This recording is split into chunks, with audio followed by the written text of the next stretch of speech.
Señor parlamentario, esta sesión se está grabando vía streaming en la página web del Senado. La cuenta. Oficios. Del Ministro de Justicia y Derechos Humanos, señor Hernán Larraín, mediante el cual remite información requerida a la Ley de Presupuesto del Sector Público en la partida correspondiente al Ministerio de Justicia y Derechos Humanos, en el programa 01 Gendarmería de Chile, que establece que el mencionado ministerio deberá comunicar anualmente respecto al gasto mensual destinado a cada reo interno en una cárcel administrada directamente por Gendarmería, el gasto mensual destinado a la administración de cada penal, y para cada reo interno en una cárcel administrada directamente por Gendarmería, el gasto mensual destinado a cada reo en una cárcel concesionada. Esos documentos, copia del oficio, se le remitirá al correo electrónico. Muy bien. Y hay una copia material para usted, presidente. Ya. Comunicaciones. Se han recibido las siguientes. Del honorable senador señor Navarro, mediante la cual solicita se agregue en la tabla de la comisión 2 iniciativas de su autoría, a saber: 1. El proyecto de ley que obliga a quienes ejerzan labores pastorales a denunciar delitos que indica, y B. Proyecto de ley que excluye aplicación de circunstancias atenuantes, responsabilidad criminal, la irreprochable conducta anterior tratándose de delitos graves. Uno de esos proyectos está archivado, el segundo, y además el señor parlamentario, el senador Navarro, requiere se le autorice a exponer los fundamentos de las mencionadas mociones. Eso respecto de la cuenta. Muy bien. Lo del oficio del señor Ministro de Justicia queda a disposición de los señores senadores. Y la solicitud del señor Navarro la vamos a ver con la Secretaría, a ver cómo podemos hacerlo. ¿Le parece? Muy bien. Señor presidente, señores parlamentarios, la sesión de hoy día está convocada para continuar con el estudio en particular del proyecto de ley que determina conductas terroristas y su penalidad y modifica los códigos penal y procesal penal, y el proyecto de ley que sustituye el texto de la ley 18.314 que determina conductas terroristas y fija su penalidad. Son 2 boletines refundidos. La comisión ha celebrado varias sesiones en que ha ido escuchando a diversos expertos que han venido a informar a la comisión sobre su punto de vista sobre esta materia. Quiero hacer presente que el señor ministro del Interior, don Andrés Chadwick, se ha excusado de no poder asistir a la sesión de hoy día por compromisos impostergables de las tareas de su cartera y tareas que debe hacer hoy día con el presidente de la República. Van a representar al Ministerio del Interior los abogados de esa Secretaría de Estado, señores Pablo Celedón y Diego Izquierdo. También asiste a la sesión de hoy día el abogado señor Carlos Tenorio, quien le ha tocado tramitar procesos como el caso Lusinger Mackay, y que viene a presentar su perspectiva de los problemas que presenta. Él ha sido abogado de qué parte? De los Lusinger. Claro. Es el abogado de los Lusinger. Carlos Tenorio. Carlos Tenorio. Y han excusado su asistencia hoy día. Se había invitado también al fiscal regional del Ministerio Público de la región de la Araucanía, porque esta semana, estos días, hay una reunión anual de la Fiscalía Nacional, que se reúnen con el fiscal nacional todos los fiscales regionales, y por lo tanto no puede asistir a la sesión del día de hoy. Pero van a venir a hablar conmigo. Sí, y estaban dispuestos a venir a una próxima sesión en que se tratara esta materia. También el abogado señor Daza se excusó. Y también el abogado señor Pablo Ortega. Por lo tanto, el único invitado que hay hoy día es el abogado señor Carlos Tenorio. Nos van a acompañar como oyentes el asesor de la Defensoría Penal Pública, don Francisco Geise, y el Instituto Nacional de Derechos Humanos, señor Julio Cortés. Eso, señor presidente. Muy bien, que pasen nuestros invitados y los asesores para proceder a la sesión.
Bien, se reanuda la sesión. Vamos a continuar tratando el proyecto de ley sobre conductas terroristas y estoy dando esta información para los efectos de que el abogado don Carlos Tenorio se informe de en qué estamos. En esta comisión hemos recibido numerosos invitados que nos han estado ilustrando respecto del sentido de esta legislación y quisimos invitar a los abogados que habían participado en el caso que la opinión pública conoce como el caso Lusinger Macay. Y por lo tanto invitamos al fiscal regional y al abogado de la Fiscalía de la región de la Araucanía que participó en este proceso, pero se excusaron por razones institucionales. Y también invitamos a los abogados de las partes que intervinieron en este proceso. El interés de la comisión es escuchar la experiencia que han tenido estos abogados en un caso concreto de aplicación, en definitiva, de esta legislación y que ha terminado por sentencia de la Corte Suprema. El abogado de los comuneros, don Pablo Ortega, a quien invitamos, se excusó, al parecer tenía el abogado don Carlos Tenorio, quien ha sido de este proyecto de ley, su visión muy importante para nosotros porque es una persona que tiene la experiencia de todas las situaciones procesales que hemos vivido en la región de la Araucanía y en que esta ley ha estado siempre ahí presente. Así que, dicho eso, entonces le ofrezco la palabra al señor abogado don Carlos Tenorio. Con todo gusto, don Carlos, lo escuchamos. Honorable senador Huanchumilla, agradezco primero que todo la invitación que me extendieron a través de la secretaria. Bueno, ciertamente mi experiencia en estos temas ya aproximadamente ya 13, 14 años, desde que estoy asesorando a un grupo de agricultores que han sido víctimas de distintos delitos, de distintas especies de la Araucanía, producto de hechos que se han cometido en el contexto de lo que se conoce vulgarmente, digo, un término que no es muy feliz, pero que sí se conoce como el conflicto mapuche o conflicto indígena, ¿ya? En ese sentido, he tenido la oportunidad de participar en otras comisiones, tanto del Senado como de la Cámara de Diputados, vinculados a proyectos de modificación de la Ley 18.314, que es la que nos convoca hoy, y que, como ustedes bien saben, ha sufrido múltiples modificaciones en los últimos años particularmente. Sin lugar a dudas, la más brutal fue la del año 91, que modificó por completo el texto. Yo todavía no me explico por qué no se modificó la numeración.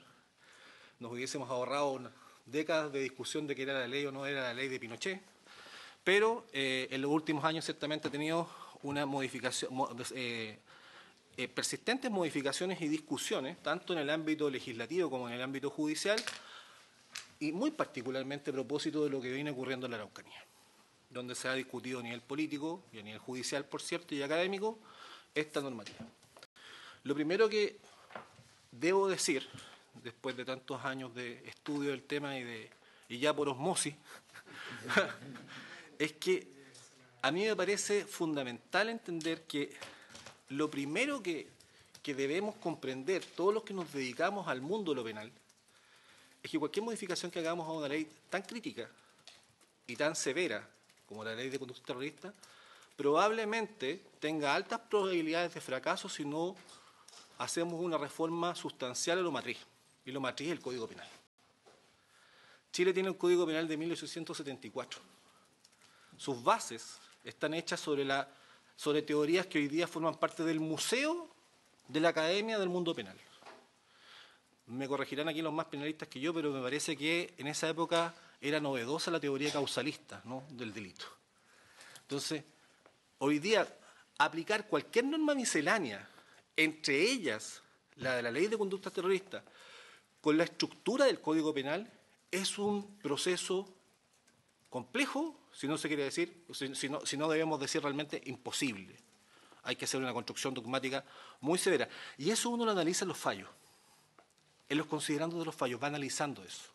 Y va viendo cómo el sentenciador, el juez, tiene que jugar con estructuras de normas nuevas, algunas con neologismos directamente, porque los delitos de hoy día no responden a la lógica del código original, para hacer concatenar y encuadrar estas normativas. Eso me parece fundamental. Ustedes saben mejor que yo que hay un proyecto de eso. Yo espero sinceramente como usuario del sistema que salga ese proyecto y que tengamos un código penal moderno y no esta cosa del código sin ofender de Hammurabi que nos rige hoy día.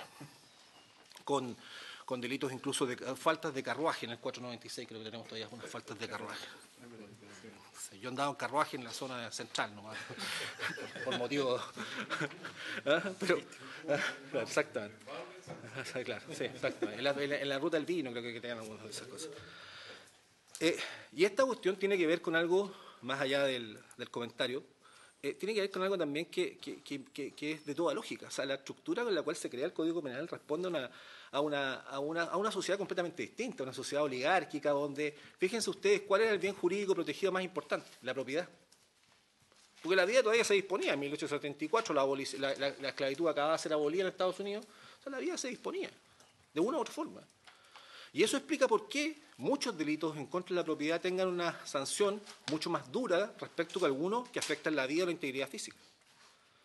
Estos ejemplos solamente se los doy, porque yo sé que ustedes lo saben, para entender que cualquier modificación que haga de esto se va a encontrar siempre con ese cortapiso, en mi opinión, particularmente en esta ley. Dicho eso, y esto a propósito de una sugerencia vía ley eferenda, en el fondo, si ustedes son los legisladores y tendrán que analizar esto, pero a mí, y me permito hablar a nivel del foro, al menos del foro local. Yo soy miembro también, soy consejero del Colegio de Abogados de la Araucanía, y esto es un tema que nos preocupa mucho.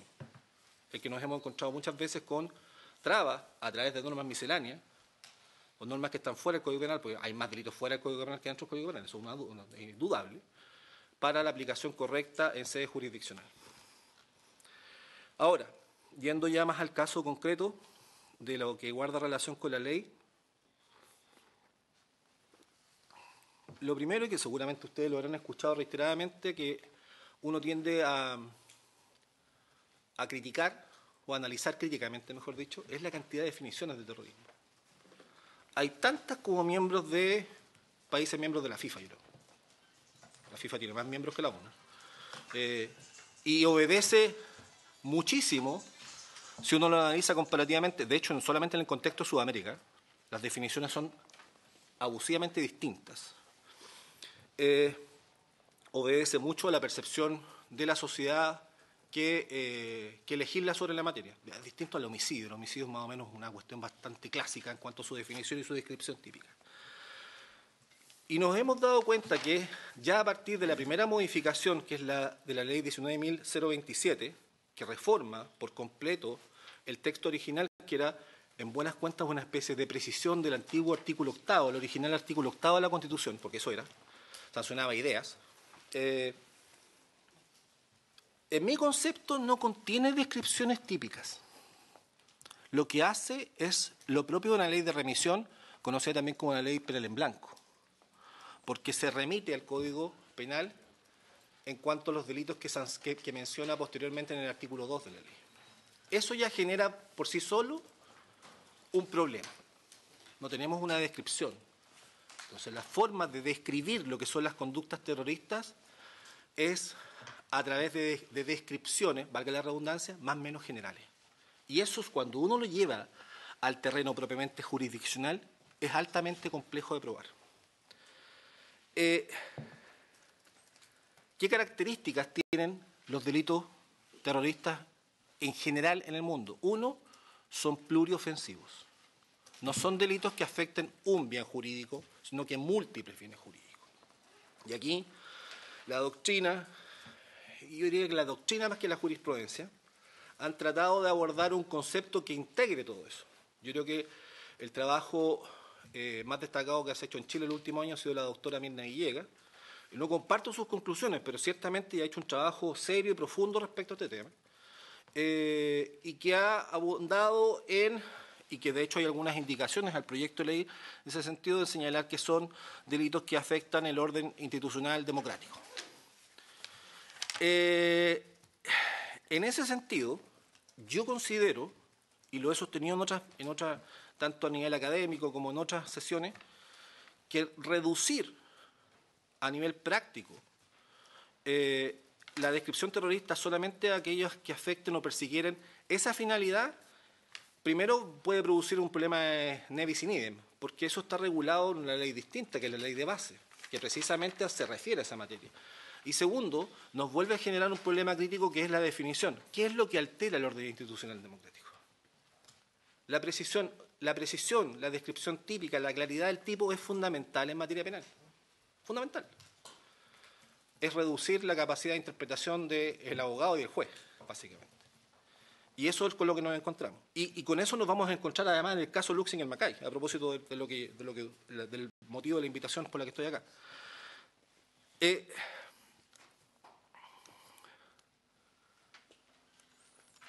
Y además hay un tema puntual. Si ustedes se fijan, yo solamente hago este ejercicio por vía meramente ilustrativa. En la academia muchos se analizan casos de otras legislaciones o de otros países que son entendidos por el común de las personas como terrorismo. ¿Qué pasaría si sus legislaciones internas considerasen, por ejemplo, que solamente se deben considerar como delitos terroristas aquellos actos graves que persiguieran una alteración del orden institucional democrático? Pregunta. ¿El 11 de septiembre del 2001 sería terrorismo? ¿París, 2015, sería terrorismo? ¿Noruega, 2011, sería terrorismo? En Noruega me voy a detener después a propósito de las agrupaciones criminales. Sydney, 2014, en diciembre, el Café Lind, ¿sería terrorismo? Porque la finalidad del terrorismo, lo dice la palabra y lo dice la RAE, es el terror.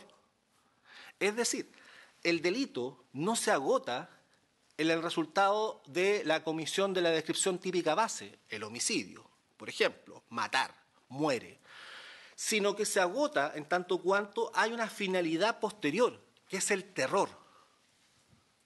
Es el terror. Y eso es lo que explica por qué es una norma que abarca y que se sanciona con mucho más dureza, porque es pluriofensiva. ¿Ya? Asimismo, también respecto a las indicaciones al proyecto, leí con atención algunos intentos o algunas indicaciones que buscan circunscribir esto como sujetos activos del delito solamente organizaciones territoriales. Ya puse el caso Noruega 2011. Desconozco en el caso concreto si se sancionó o no en Noruega, propiamente tal. Yo sé que la pena fue altísima, pero por delito terrorista no. Pero se investigó por eso. Pero es el caso de una persona que... Sí, el caso de Oslo que mató... ¿Ah? Y que puso una bomba también en Oslo, en el Ministerio del Interior. Sino que salió una película, todo esto en Netflix, que es muy buena. Que son 22, muy buena, verla. Sí, mucho. Era un campamento de jóvenes, campamento. Entonces, ¿qué es lo que sucede con esto de las organizaciones terroristas? Que estamos limitando la posibilidad del lobo solitario. El lobo solitario tiene la misma capacidad lesiva que una organización terrorista como tal. Estamos imponiendo un nuevo elemento a la descripción típica que va a excluir probablemente, con lo cual hay que tener mucho cuidado, a las hipótesis del lobo solitario o a hipótesis de eventuales complots donde sea muy difícil comprobar ese complot y básicamente la imputación se puede hacer a una persona. Eso es complejo. Y no estoy seguro, algo leí y me parece que no es, como suele ocurrir en terrorismo, no es una cuestión resuelta ni pacífica en la doctrina extranjera, ni en el derecho comparado. ¿Ya?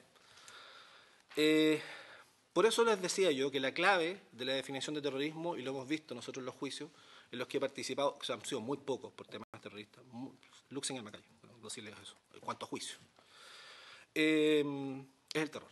O sea, la finalidad no se agota el delito no se agota en el resultado propio del delito base. No, mi intención no es ir a quemar una casa, va algo más allá.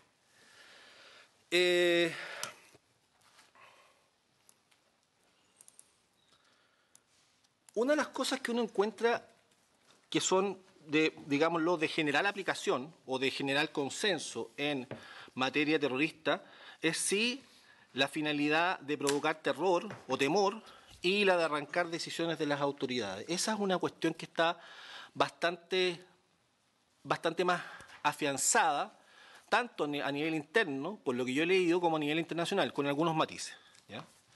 Porque yo creo que lo central, vuelvo a lo anterior, es el terror por sí solo. A veces hemos visto presenciado actos terroristas que no estaban destinados de suyo a arrancar una decisión, sino que básicamente a atemorizar, propiamente tal. Pero es una cuestión que es discutible porque muchas veces se puede, y aquí en el caso concreto, ya voy a ir al caso concreto, podría destinarse a eso, o ser partícipe de esa característica, mejor dicho. Pero los casos más complejos que nos encontramos hoy día, ya yendo directamente a la ley de conductas terroristas en Chile, es que la verdad es que hoy día es una ley muy difícil de aplicar. Y es muy difícil de aplicar por la cantidad de reformas que tiene, por lo complejo, por la falta de descripción típica.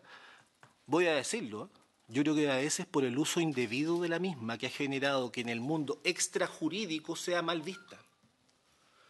Porque sería irresponsable yo decir que todo lo que ocurre en la Araucanía con ocasión del conflicto es terrorismo. Porque yo tengo de formación profesional. No puedo creer que todo es terrorismo. La toma de un predio creo que es un delito que se agota en lo que describe el Código Penal, el vetusto Código Penal chileno, pero que tiene ese delito al menos, con baja penalidad, pero lo tiene. Pero es distinto eso cuando uno va haciendo una sumatoria de hechos, entre comillas, aislados, que en sí mismos van construyendo una situación macro y que cada una de ellas aporta un concepto de terror. Y por cierto es distinto ese mismo hecho cuando ya se circunscribe particularmente a un nivel territorial menor respecto de determinada calidad de víctimas y respecto de hechos descriptivos base que son por sí graves. Muerte, incendio con resultado de muerte. Ustedes sabrán que la excelentísima Corte Suprema acogió los recursos de nulidad impetrados por las defensas de los 3 condenados del caso Luxem en Macay, solo en cuanto a dejar sin efecto la calificación. Es decir, en la práctica la Corte Suprema, estamos hablando en términos prácticos, mantuvo la misma lógica del anterior único condenado que era Celestino Córdoba Tránsito, incluso respecto a las penas, de al menos de 2 de los condenados. 18 años de presidio. Mayor de base, sí. Originalmente era cadena perpetua simple, con la calificación terrorista. Sí. Algo al alcance a propósito de su pregunta, yo la verdad es que, fíjense que aquí entramos en un tema de proporcionalidad, que también es una cosa que se discute. Con el delito base, el incendio con resultado de muerte puede llegar a la misma pena. Por cierto, que con la conducta terrorista puede aumentar hasta en 3 grados, pero podría haber llegado también a presidio perpetuo simple. Inclusive calificado, sí. Pero vamos al meollo del asunto. ¿Por qué es tan difícil esto? Porque yo he trabajado muchas veces con fiscales en causas que yo he participado que han sido graves, o sea, delitos graves, incendios de casas, habitaciones, con una serie de elementos indiciarios que dan cuenta que la finalidad no se agota en el incendio, sino que busca otra cosa. Busca que la persona se vaya de su propiedad, que enajene sus predios, que se lo venda al Estado a través de la CONADE, etc. He tenido el honor de ser abogado de la familia Urban, por ejemplo, en esta materia, con nulos resultados. O sea, esto demuestra que no soy un buen abogado. Pero lo reafirma, por así. El abogado menos exitoso de la historia. Pero que eso no salga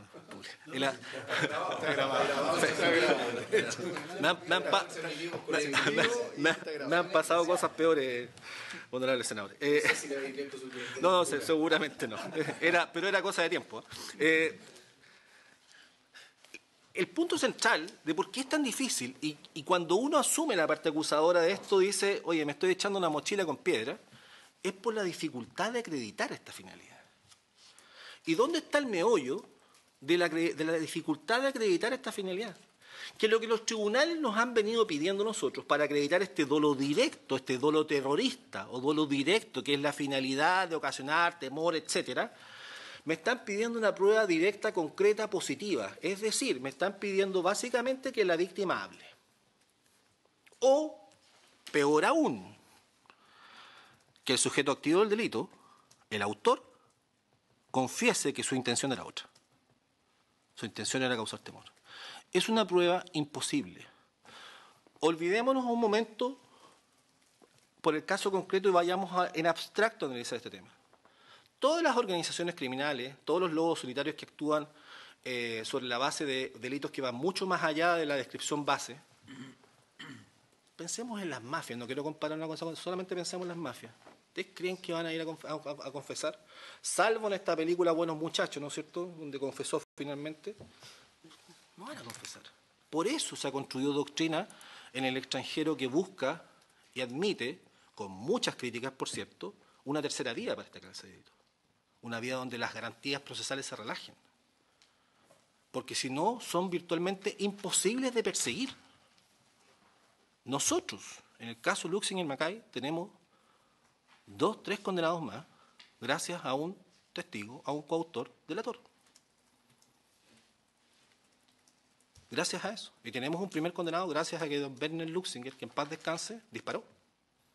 Si no, sería otro delito impune. Dato duro.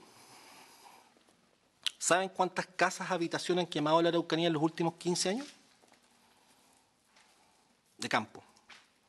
Enmarcadas dentro de esto, con panfletos, con todas las circunstancias. ¿Saben cuántas? Más de 100. ¿Sabes dónde se ha obtenido condena? Luxinger y Macay. No hay más. Esto revierte un poco la postura. Ya no soy tan mal abogado, como pueden ver. No vio ninguna condena por ningún tipo de delito. No, por los delitos de incendios de casas habitación. ¿Sí? Me estoy yendo solamente en las casas habitación. E iglesias también, ¿no? En iglesias hay algunos condenados, perdón, estoy casi seguro, ¿no? ¿Sí? No vio condena como delito terrorista. Pero sí ha habido... No, nada. Porque no está claro quiénes son los actores, los autores. Ya. No tengo claro. Entonces, delito impune. Entonces, eso, gracias. Eso precisamente. Mi señora me dice, esto es impunidad. La gente común y corriente dice, esto es impunidad. Y es impunidad. Están quedando una serie de delitos graves, impunes. 2 ejemplos de esto, y que yo quiero reflejarlos también para entender por qué nosotros considerábamos que el delito Luxinger y Macay sí era terrorista. Y lo sigo sosteniendo. Unidad Juan Catrilaz II, porque don Jorge Luxinger tuvo que venderlo en el año 2009 después de la muerte de Matías Catrileo en el 2008. Se lo tuvo que vender a Conadi, o a través de la Conadi en el fondo, en una negociación bien compleja en la que participé yo también. Un grupo de personas, un número aproximadamente muy parecido al que terminó con la vida de don Werner y la señora Vivian, entraron a la casa de don Jorge con su señora, la señora Nelis, los golpearon en la noche, los sacaron fuera de la casa, los amenazaron de muerte, les dijeron que si no se iban, los iban a matar. Y que iban a hacer efectiva una amenaza que era Vox Populi en Temuco, uno la veía fuera del estadio, en la señalética pública, en los puentes.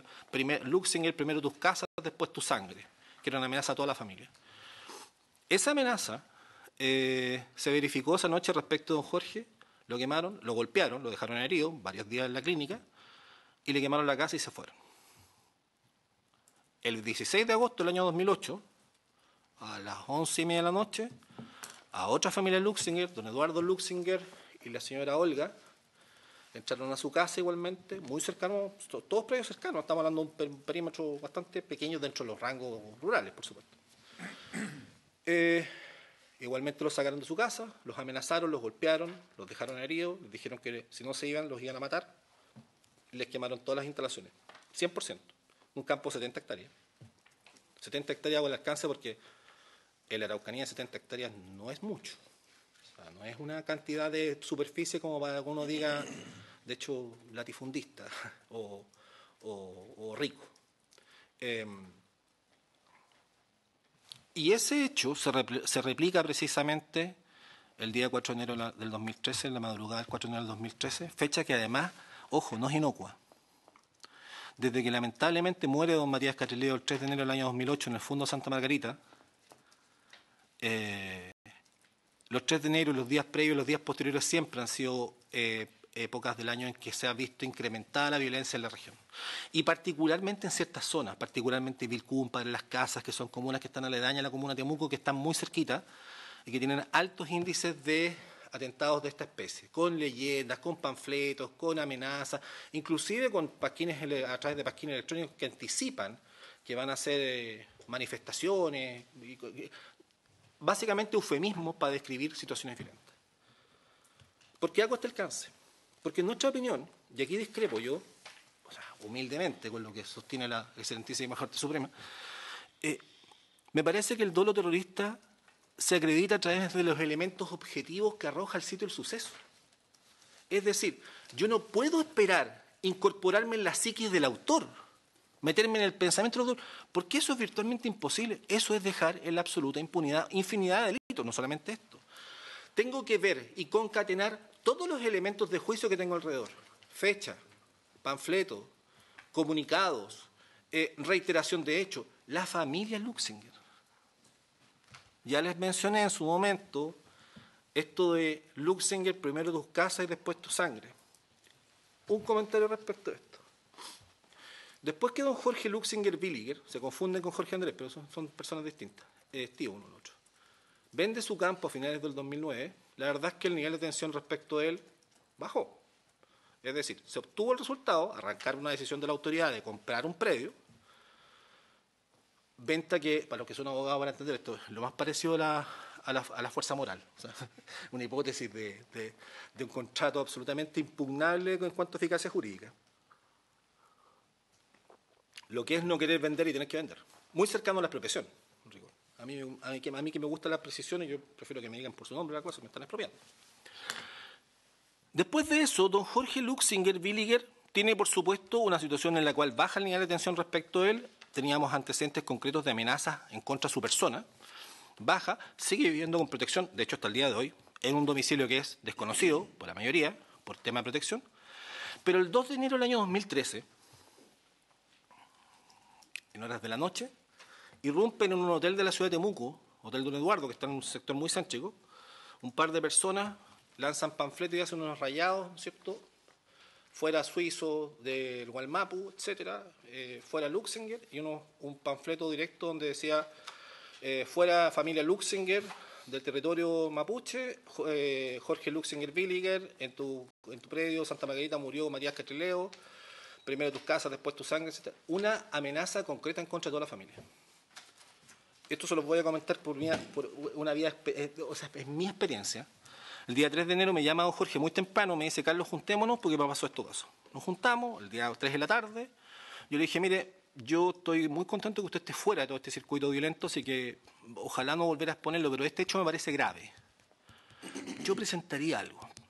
Yo redacté una querella, la dejé en mi oficina, en ese tiempo no existía tramitación electrónica, así que se presentó al día siguiente en la mañana, el día 4, lamentablemente, a la hora que se presentó, la presentó un funcionario de mi oficina, ya se había verificado el incendio con resultado de muerte en carácter terrorista, según yo, del matrimonio Luxinger Macay. Ser Luxinger en esa región es complejo, no es fácil. No es fácil. La cantidad de cosas, de hechos, primero, que es lo más grave, porque las cosas, ustedes están en política, así que ustedes se dicen barbaridades todos los días, pero la cantidad de hechos y las consecuencias que tiene para ello haber sido víctima de todo estos hechos es gravísimo. Es verdaderamente gravísimo. La cantidad de mitos y leyendas que circulan en distintos pasquines electrónicos, hoy día las redes sociales son altamente nocivas porque generan verdades con 140 caracteres, les ha traído consecuencias hasta los hijos y los nietos. Entonces, aquí voy circunscribiendo el asunto.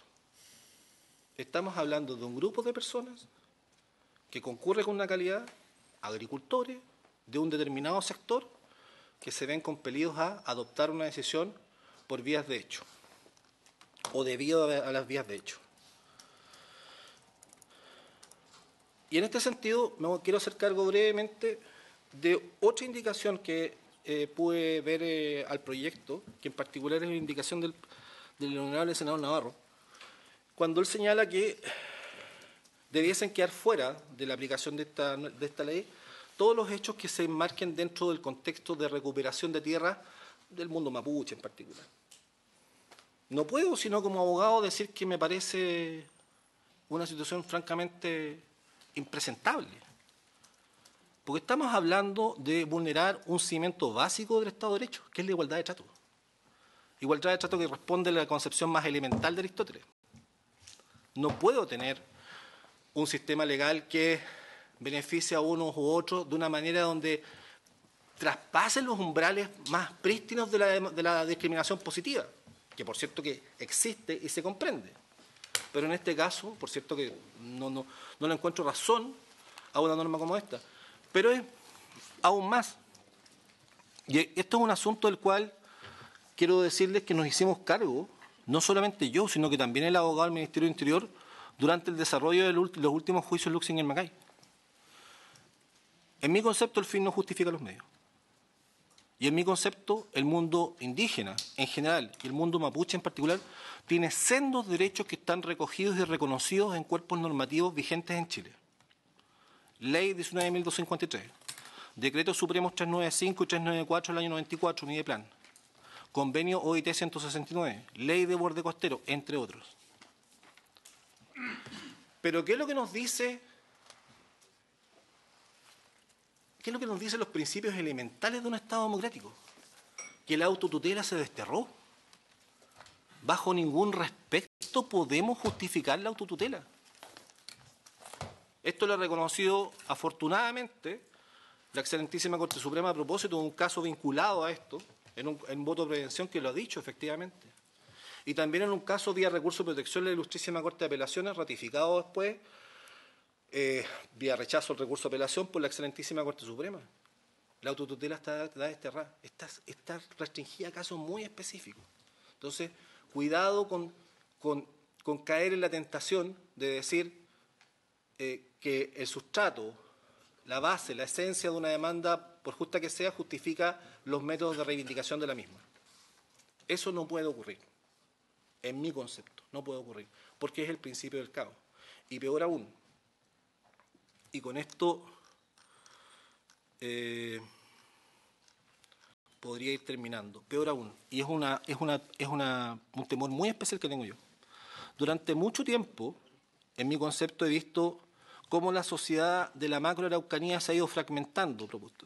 Aunque ustedes no lo crean, y lo hemos conversado muchas veces con don Francisco, en la Araucanía existe mucho más consenso de esto que disenso, y es porque probablemente, a mí en lo personal, el conflicto, este conflicto me ha demostrado lo grave que es el centralismo en Chile. Porque nos llevan siempre a soluciones que vienen impuestas desde el poder central sin conocer la realidad local. Eso se ha ido modificando con el transcurso de los años. De hecho, yo la primera vez que concurrí a la Comisión de Constitución en el año 2006, no recuerdo quién la componía, no tengo algunas nociones, pero la verdad es que los senadores de la época no conocían nada. Y el conflicto como tal ya lleva 8 años desarrollándose en la región. Y digo esto porque a mí me parece que las políticas y las decisiones que se adopten tienen que hacerse mirando siempre hacia el interior de la Araucanía, mirando siempre la realidad local, con todo el respeto, todas las normas que rigen, pero particularmente sabiendo deslindar lo que tiene que ver con la cuestión política de fondo, de la cual yo no participo, yo soy abogado, que es grave y que hay que atenderla, pero sin olvidar la perentoria necesidad de justicia. Porque una sociedad sin justicia, y bien lo sabe Chile, es una sociedad que está condenada a seguir fraccionada. Y yo tengo temor, he tenido temor, yo diría que menos en general, aunque como yo soy medio ambivalente, de repente me manejo con temor y no duermo sin temor, pero tengo temor que en algún momento la falta de impunidad provoque que haya una suerte de pérdida del sentido de soberanía. Y me lo voy a reflejar en lo siguiente. En otros países, en casos más dramáticos, afortunadamente que el nuestro, cuando el Estado no se ha hecho cargo de estos temas, han surgido grupos que se han arrogado atribuciones que les corresponden exclusivamente a los órganos del Estado. Espero que eso no ocurra en la Araucanía, espero que este proyecto les resulte un buen proyecto, que esta ley tenga una aplicación práctica, no solamente para la Araucanía, porque la Araucanía es un caso puntual. Aquí esta ley ha tenido aplicación muchísimo más laxa, y seamos honestos, laxa en Santiago, con casos muchísimo menos graves, lo voy a decir por su nombre, que en la Araucanía, sin tanto cuestionamiento.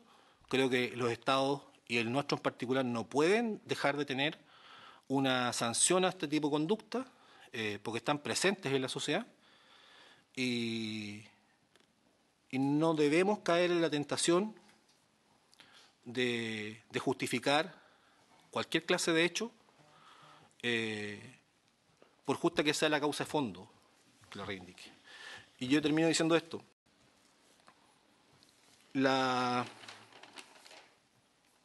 crimen del matrimonio Luxinger-Macay es el crimen, no quiero ser pretencioso en esto, pero probablemente el más grave que se ha visto en la Araucanía y uno de los más graves en el país desde el retorno a la democracia.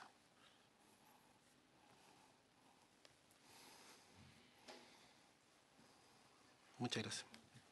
Presidente. Muchas gracias, señor abogado. Con las palabras, senador Alamán. Sí. Tengo dos preguntas. Primero, agradecerle su exposición. Y tengo dos preguntas. Me dio la impresión que usted no explicó bien, o sea, no explicó. ¿Por qué, en su opinión, el crimen de la familia que fue Luxinger-Macay efectivamente era un delito terrorista? ¿Configuraba el delito terrorista? ¿Y cuál fue el razonamiento que tuvo la Corte Suprema para desechar ese punto de vista? Y en segundo lugar, preguntarle si tiene usted alguna opinión respecto de las indicaciones que ha formulado el Ejecutivo en términos del perfeccionamiento de esta legislación. Esas dos cosas. Señor abogado, tiene la palabra. Muchas gracias. Respecto a lo primero, sí, a ver, yo lo soslayé, no lo expresé con tanta claridad, aparentemente. Las razones por las cuales nosotros consideramos, y sigo considerando que este es un delito terrorista, es porque, en definitiva, en nuestro concepto, con todas las dificultades que ya advertí, el hecho cometido el 4 de enero del año 2013 sí corresponde a un hecho cometido con la finalidad de ocasionar temor en los agricultores del sector, en una parte de la población descrita, circunscrita a un sector, a abandonar sus predios, con la finalidad de que los adquiera el Estado, que sean restituidos a miembros de algunos miembros del pueblo mapuche. ¿Eso cómo se acredita? ¿Cómo se acredita? Con hechos acaecidos con anterioridad en las mismas fechas y en las inmediaciones del predio. Ejemplo, el 3 de enero del año 2012, un año antes de esto, en el vecino predio a la Granja Lumahue. La Granja Lumahue es un predio de 40 hectáreas, o sea, con una extensión ya como 100, pero o sea, eso. En el predio de Tomás Echavarri, 3 de enero del año 2012, un grupo de personas ingresan y le queman las instalaciones agrícolas al señor Echavarri, ocasionando pérdidas millonarias. Estamos hablando de 3.000 o 4.000 millones de pesos de pérdida. El 29 de julio del año 2012, en el predio del frente de la familia Teladrí, ingresa un grupo de personas y le queman la casa de habitación a don Emilio Teladrí Montesino. ¿Ya? Afortunadamente no se encontraba. En tiempos pretéritos, ya se lo comenté, habían quemado a las familias Luxinger en el año 2005 y 2008. Pero recientemente también, en San Luis de Palermo, también de la familia Luxinger, de otros miembros de la familia Luxinger, no son los mismos, habían quemado instalaciones lecheras y bodegas, ¿no es cierto?, en las inmediaciones también de este sector donde se encuentra la Granja Lumahue. Primer hecho. Primera circunstancia, acreditado en juicio. Segundo, la fecha. Ya comenté, y que además es un hecho público y notorio. Yo sostengo, ojo, que los hechos públicos y notorios en sede penal hay que acreditarlos igual, pero esa es una teoría mía. Debo hacerle el esfuerzo, por lo menos. Se acredita que el 3 de enero es una fecha emblemática, después de la lamentablemente Matías Catrileo, donde todos los años con posterioridad, días antes, es decir, 10, 15 días antes y días posteriores, hay una multiplicidad de hechos de violencia, delitos graves, cometidos en la zona en general, la macrozona de la Araucanía, y en particular en estas inmediaciones. Matías Catrileo muere en el fondo Santa Margarita de la familia Luxinger, y esto está muy cerca. Donde además se incrementan estas amenazas en contra de miembros de la familia Luxinger en particular. Prueba de ello le ocurrió el 2 de enero del año 2013, a propósito de estas amenazas que surgieron en un hotel y que fueron objeto de una acción judicial. Entonces, segundo punto. Tercer punto, los resultados de estos delitos, porque los resultados fueron, y se acreditaron en juicio, que algunos habían vendido efectivamente a CONADI, o a través de CONADI, mejor dicho, vía ley indígena, a comunidades indígenas, es decir, habían hecho abandono de sus tierras, y otros la modificación, es decir, el resultado querido, que era la modificación de las conductas previas por el temor, el terror, que era dejar de vivir en los predios, irse a la ciudad, modificar sus modos de vida. Hay un caso que no se ventiló en este juicio, quiero ser justo, sino que se ventiló en el juicio de Celestino Córdoba, donde una familia inclusive se fue a vivir a Estados Unidos. La familia se fue a vivir a Estados Unidos. O sea, declaraba a la señora porque tenía que tener a los niños todavía acá en la zona de acá, que ellos habían desarrollado su vida en el campo, que su marido tenía negocios acá, que los pudo trasladar a Estados Unidos, y dijo, ¿sabéis qué más? Yo me voy a Estados Unidos con todos mis negocios, quédate con los niños, termina el colegio y nos vamos todos después. ¿Verdad? Decisiones como esas arrancan. La existencia también de, como cuarto o quinto punto, la existencia también de elementos objetivos de prueba que dan cuenta de la intencionalidad. Panfletos, comunicados de prensa, pasquines electrónicos días previos, días posteriores, esta reconversión eufemística de decir estamos por la lucha, pero sin especificar lo que es la lucha, que claramente implica la comisión de hechos delictivos. Esos son todos elementos que se valoraron por el Tribunal Oral y que permitieron la convicción por unanimidad del Tribunal Oral de que esto era un hecho terrorista. En el primer juicio, en el juicio contra Celestino Córdoba, un ministro del Tribunal Oral estuvo por eso también, ¿ya? Y en el juicio que se anuló, los 3 ministros estuvieron porque no concurría la calificación terrorista, precisamente porque no se había acreditado el dolo directo de una forma a través de inmiscuirse en la psiquis del autor, el sujeto activo del delito, o de la víctima. Cosa que en el caso concreto del delito del crimen Luxemburgo en Macay, yo no comparto. Mucho se dice esto de la famosa prueba indiciaria del autor. En el crimen Luxemburgo en Macay habla la víctima. Perdónenme, pero el audio de la señora Díaz Macay, que presumiblemente lo han escuchado todos, al menos una vez, es el testimonio gráfico del terror. Es una persona que está a minutos de morir, calcinada, no por asfixia, murió calcinada. Y le dice, relata específicamente, y con el debido respeto, mátalo, weón, mátalo. Mi marido está herido. Afuera nos están disparando. Mátalo, weón, mátalo. O sea, habla la víctima. ¿Y por qué hago este alcance? Porque, y con esto voy a tratar de cerrar la idea, en el juicio contra Celestino Córdoba del año 2014, cuando se le condena, a él también se le juzga por otro delito que fue cometido días previos a lo de la granja Lumahue en el fondo de la familia Seco Furcade, una propiedad que está cercana a la carretera de la Ruta 5. Que también terminó en un incendio, con heridos, etcétera. La misma dinámica, con las mismas amenazas, etcétera. Donde el mismo Tribunal Oral determina por unanimidad que sí es terrorismo. ¿Por qué? Porque dice, las víctimas declararon que ellos nos querían causar temor y sacarnos de nuestros predios. Ojo con lo peligroso que es que los tribunales razonen de esta forma. Porque me están diciendo en el fondo a mí, te va a salir más barato matarlos que dejarlos vivos. Ojo con esa conclusión. No sé si con eso respondo su pregunta. Y el razonamiento, perdón, del presidente Chansuyo, o sea, el razonamiento de la Corte fue que en definitiva todos estos elementos de contexto no configuraban la finalidad. El razonamiento de la Corte Suprema indica que efectivamente todos estos elementos no configuraban esta finalidad, que no concurrían, que no se acreditaba suficientemente la finalidad de causar temor. ¿Ya? Básicamente trayéndose o rescatando un poco la teoría previa. Perdón, señor presidente, en cuanto a su segunda pregunta, he visto las indicaciones, la verdad es que hago las prevenciones, yo confío plenamente en el trabajo que han desarrollado usted y particularmente el Ejecutivo, pero yo lo que pasa es que quiero decirles que tengo mis prevenciones jurídicas de que esto resulte producto de lo primero que expuse. O sea, me parece que yo considero súper importante que se avance en Chile en un código penal moderno. Senador Elizalde. Yo quisiera hacer un par de preguntas por su intermedio, presidente. Bueno, felicitarlo por su exposición y compartir que efectivamente el crimen del matrimonio Luxemburgo Macay es un crimen atroz que todos condenamos de manera categórica. Pero la pregunta es, a propósito del terror o del miedo, ¿cuándo se cruza el límite entre el miedo o el terror que se puede generar en un conflicto entre particulares a un terror que tenga tal entidad que requiera de una legislación especial? ¿Por qué hago este planteamiento? Porque efectivamente el sentido de la ley antiterrorista en el mundo es o es rebajar el estándar probatorio o rebajar las garantías procesales. estableciendo medidas preventivas o precautorias de mayor entidad. Y yo siempre ocupo el ejemplo que probablemente el control al cual somos todos sometidos cuando nos subimos a un avión, en un contexto distinto podría ser considerado como vejatorio o que atenta contra la intimidad. Pero es evidente que cuando uno se sube a un avión, los riesgos que están presentes son de una entidad superior y por tanto estamos todos dispuestos a someternos a ese control. Además, bueno, el que no se somete no se puede subir. Entonces, la pregunta es, ¿dónde está el límite entre el terror o el miedo que se puede generar en un conflicto entre particulares a uno que tenga tal entidad que requiera de un marco jurídico distinto? Y lo segundo es cuán relevante para la tipificación de delito terrorista es el daño potencial, la magnitud del daño. Si es un elemento que debiera tenerse en consideración o es irrelevante. Perfecto. Señor abogado. Gracias, señor presidente. Sí, a ver, lo primero tiene que ver, en mi concepto, mucho con lo que decía durante el desarrollo de mi exposición.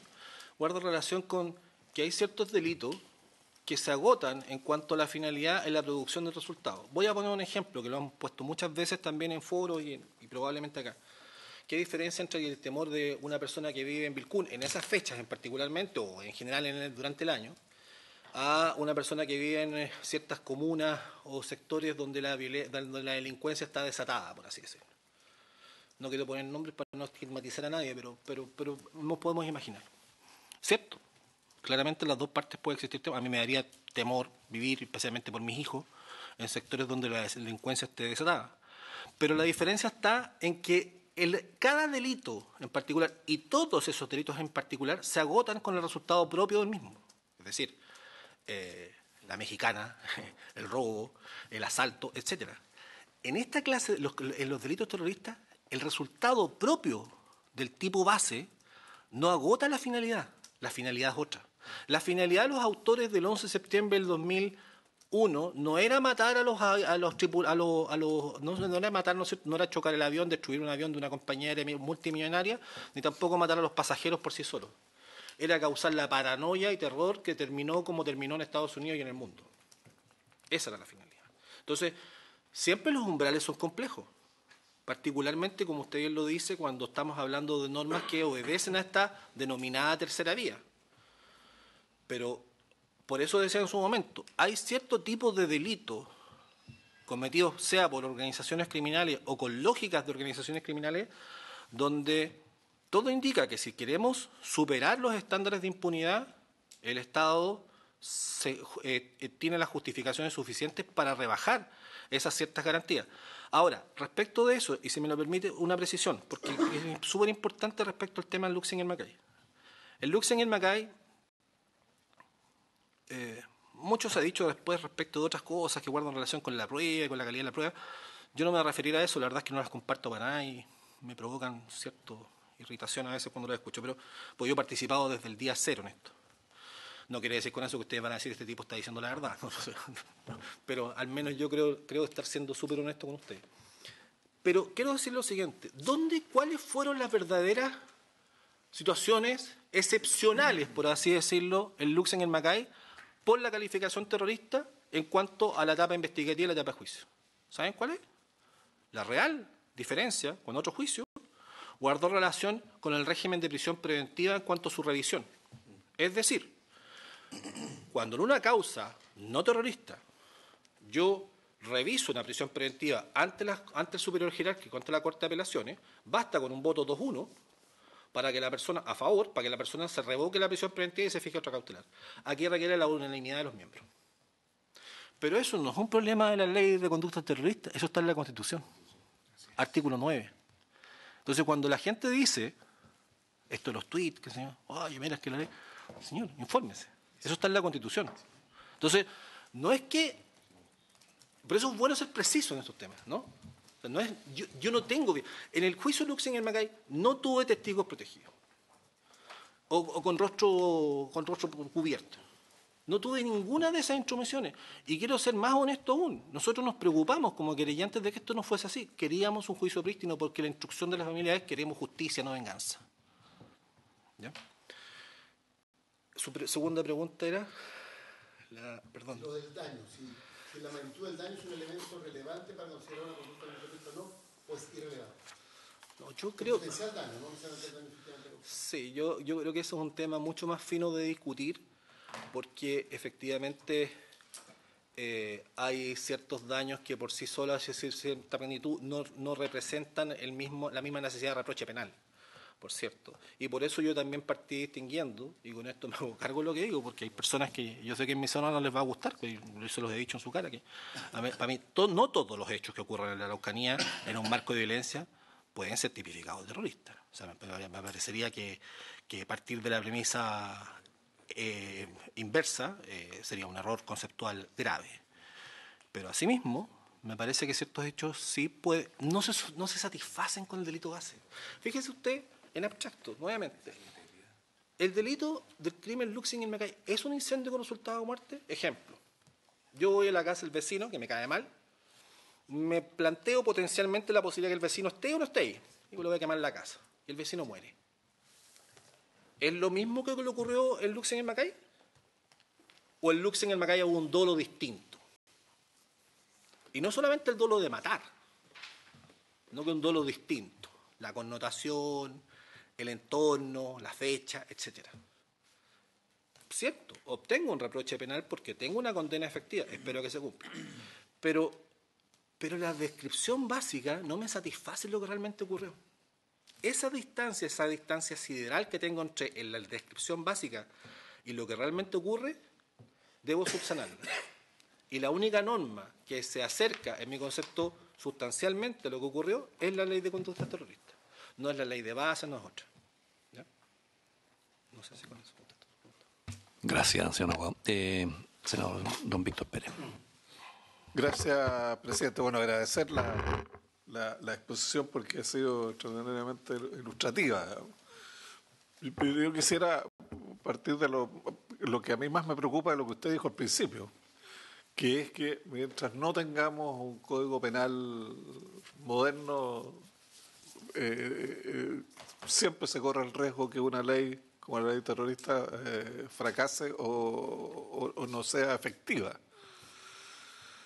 Podemos estar mucho tiempo sin un código penal. Bueno, hoy día hay algunos anuncios, pero la realidad indica que pudiéramos estar por lo menos 10 años más sin código penal.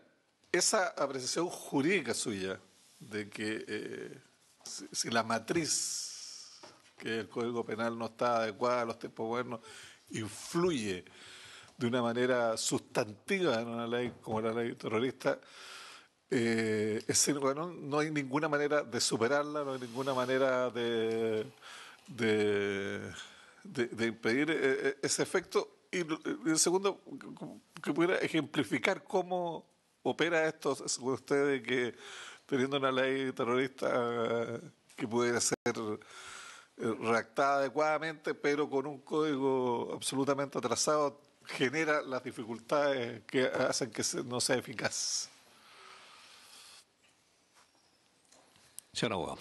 Gracias, señor presidente. Bueno, sí, a ver. Yo soy bien crítico respecto al tema del Código Penal porque es algo que he estudiado y que cuando empecé a comprenderlo me llamó mucho la atención. Además que tuviésemos códigos tan vetustos en una materia que es tan delicada.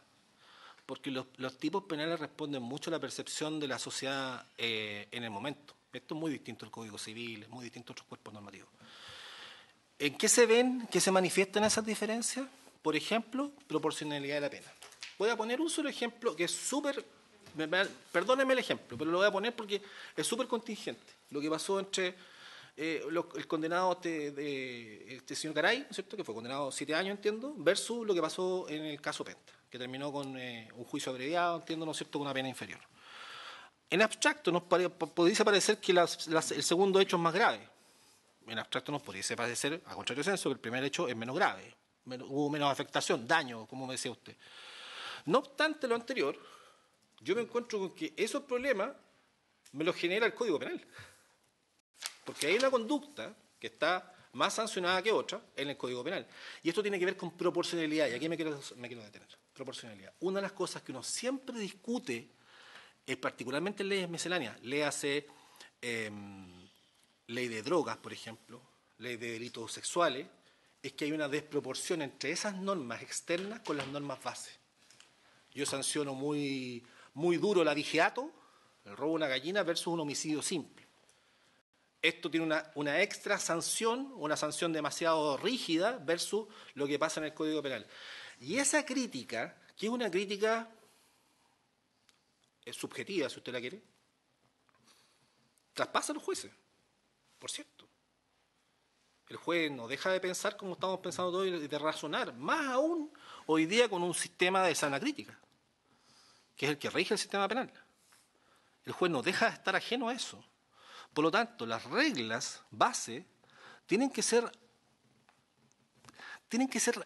más o menos parejas.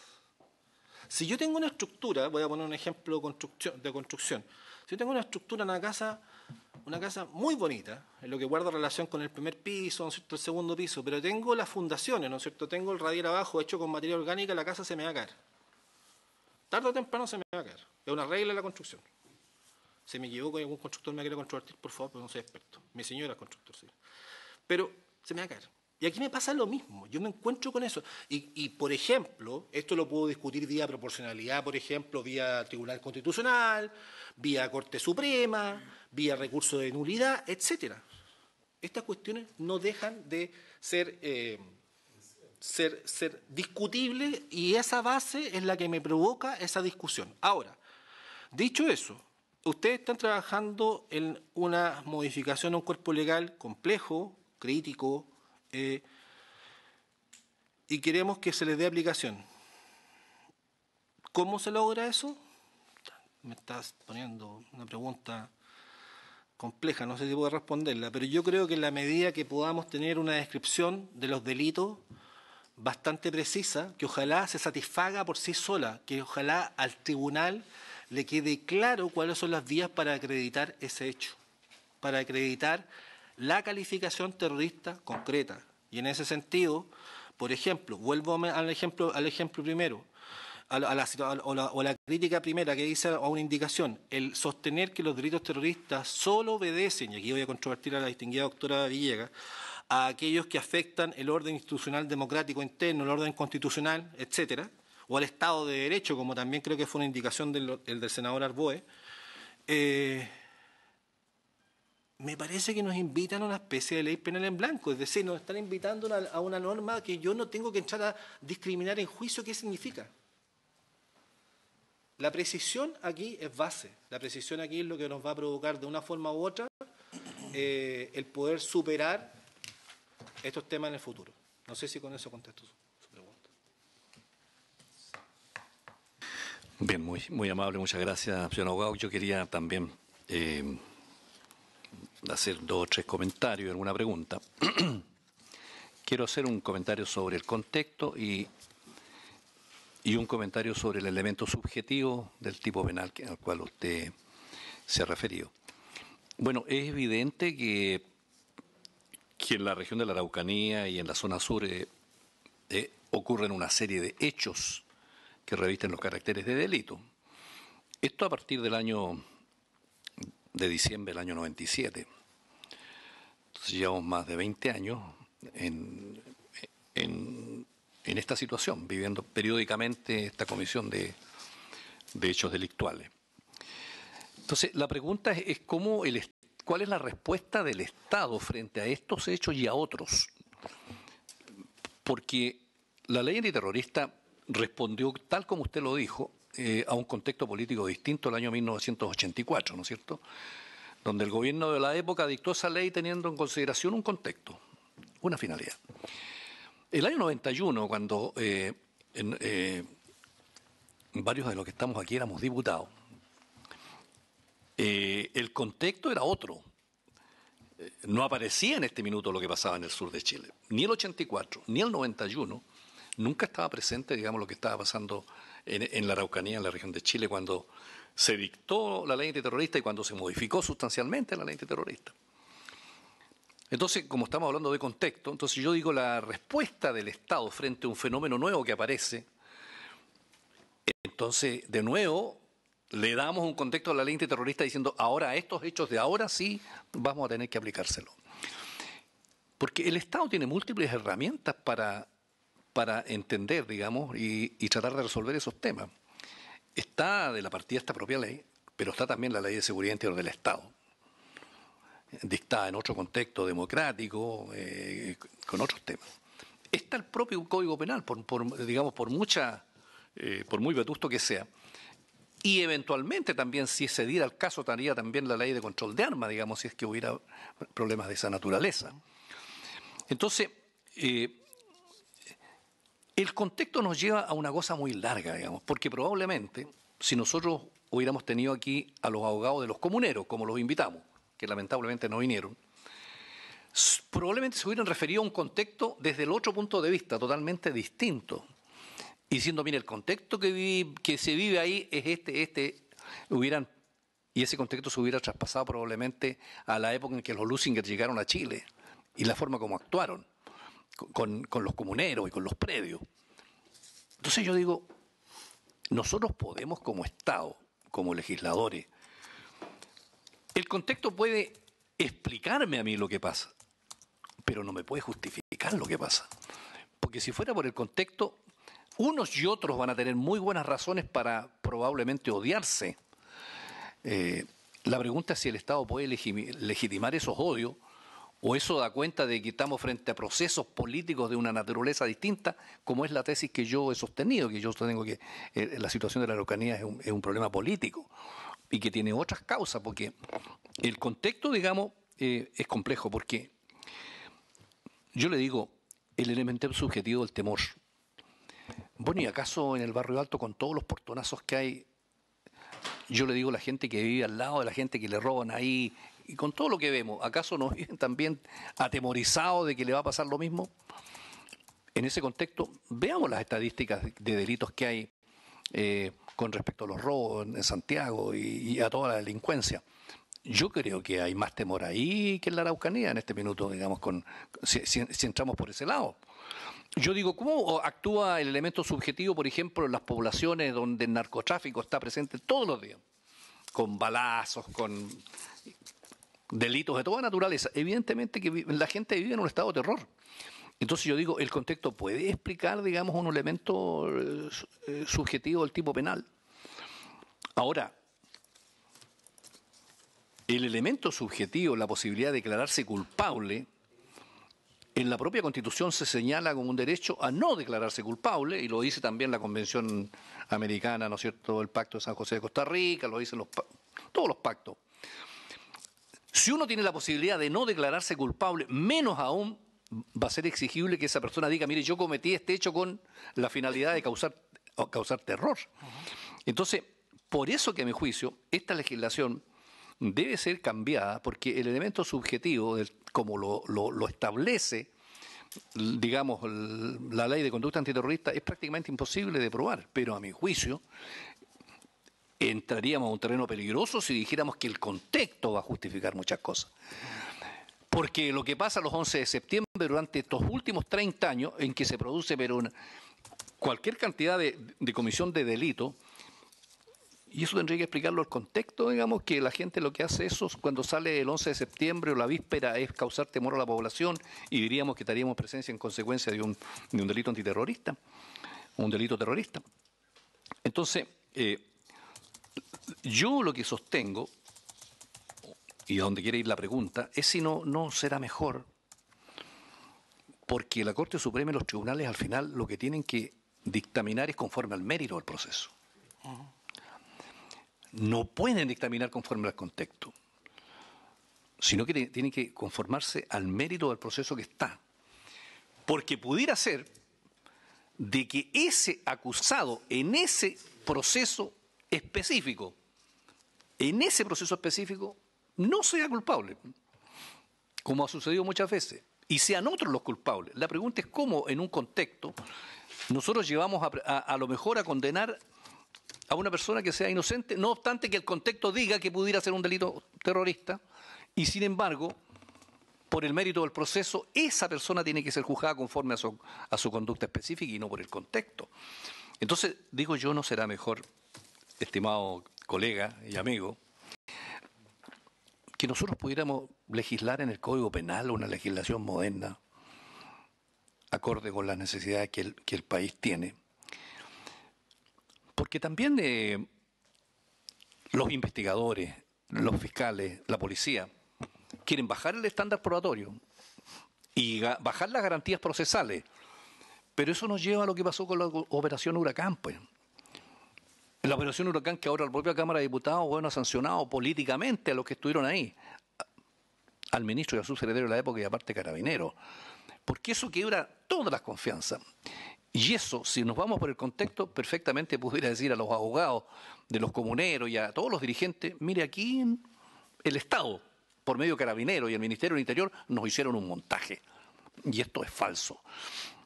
Entonces, yo digo, ¿no sería mejor que nosotros pudiéramos tener una legislación moderna en el Código Penal? Y que el Estado se convenciera de lo que pasa en la región de la Araucanía es un problema político y que entráramos al fondo del tema. Mire, Gracias, Francisco. A ver, dos cosas. A su pregunta final, sí.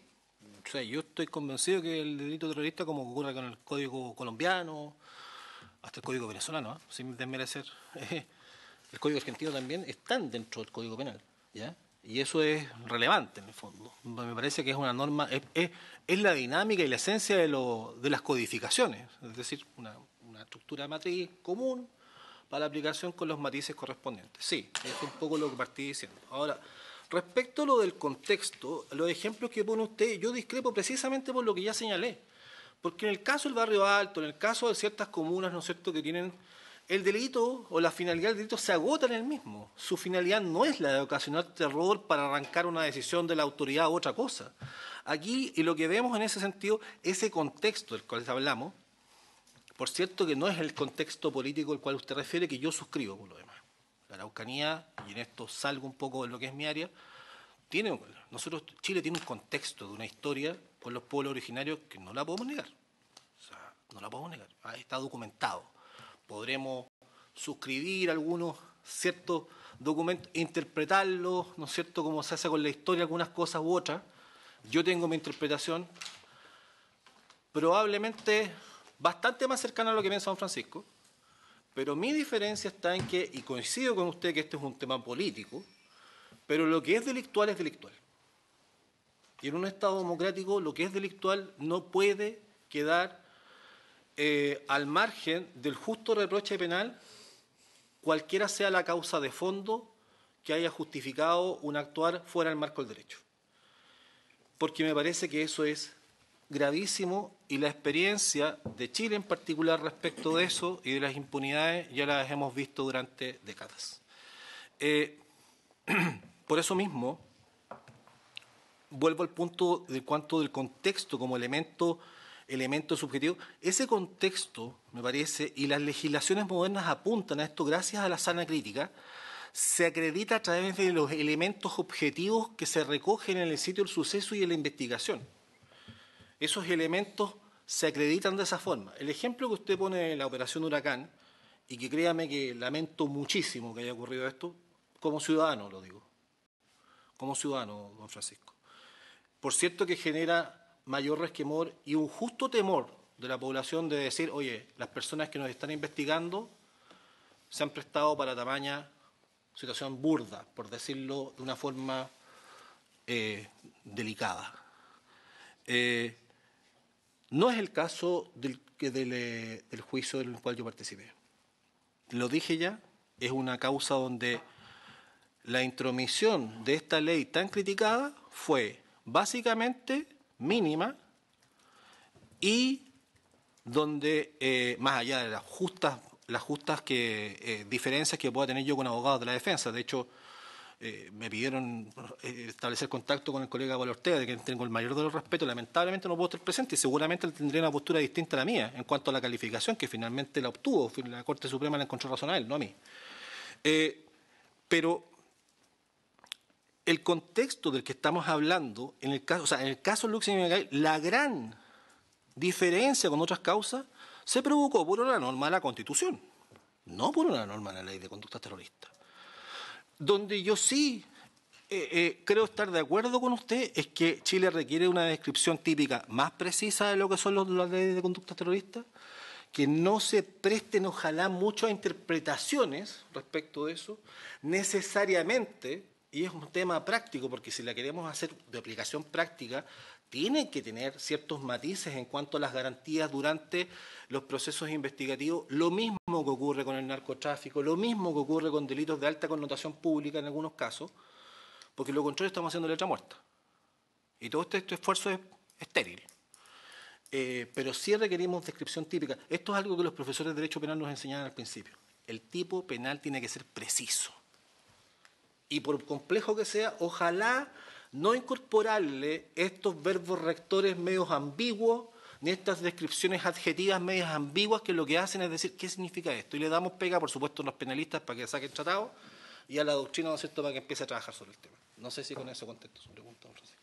Bueno, muy amable, estimado colega, por su participación acá. Le agradezco que haya venido de la capital regional de la Araucanía a darnos su testimonio respecto de su experiencia, cómo ha sido la aplicación de la ley en los procesos en que usted ha participado.